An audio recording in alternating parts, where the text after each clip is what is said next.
નવસારી સરકારી કચેરીઓમાં કોન્ટ્રાક્ટ પદ્ધતિથી કામ કરતા કામદારોને છેલ્લા 4 માસથી પગાર નહીં ચૂકવાયો હોય તેવી ચર્ચાએ જોર પકડી છે।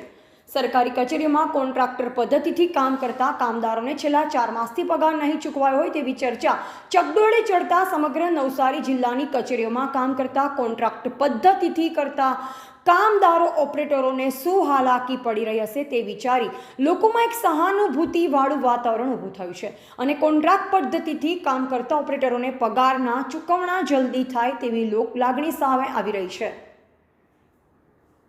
નંબર એસીબી રજિસ્ટ્રી એટીવીટી નિમણૂક વસી 23 તારીખ 18/10/2023ના કલેક્ટર કચેરી નવસારીના પત્ર મુજબ યસ એન્ટરપ્રાઇઝ પાલનપુર તેમજ શ્રી લક્ષ્મીદાસ વીવી લક્ષી ટ્રસ્ટ પાલનપુર અને નીરવ એન્ટરપ્રાઇઝ પાલનપુર દ્વારા વાઇબ્રન્ટ તાલુકો અંતર્ગત જિલ્લા તાલુકા જનસેવા કેન્દ્રમાં આઉટસોર્સિંગ દ્વારા કામગીરી કરવા અપાયેલ જાહેરાતમાં ટેન્ડર ભરવામાં આવેલ, જે મુજબ service provider agency Nirav enterprise પાલનપુરને જિલ્લા જનસેવા કેન્દ્ર તથા મામલતદાર શ્રી નવસારી શહેર ગ્રામ્ય જલાલપોર ચીખલી ગણદેવી વાંસદા તાલુકા જનસેવા કેન્દ્રમાં તથા તાલુકા ઈધરા કેન્દ્રમાં કમ્પ્યુટરાઇઝ નકલ વિતરણ કરવાની કામગીરી ઓપરેટર વગેરેની સેવા પૂરી પાડવા ટેન્ડરની શરતો અને બીજી 1 થી 53 શરતોને આધીન નિયુક્ત કરવાનો હુકમ કરવામાં આવેલ।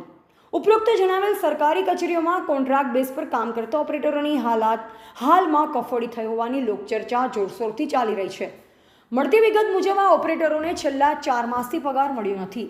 સરકારની કોન્ટ્રાક્ટ પદ્ધતિમાં પણ પગારની વિટંબણા કેમ?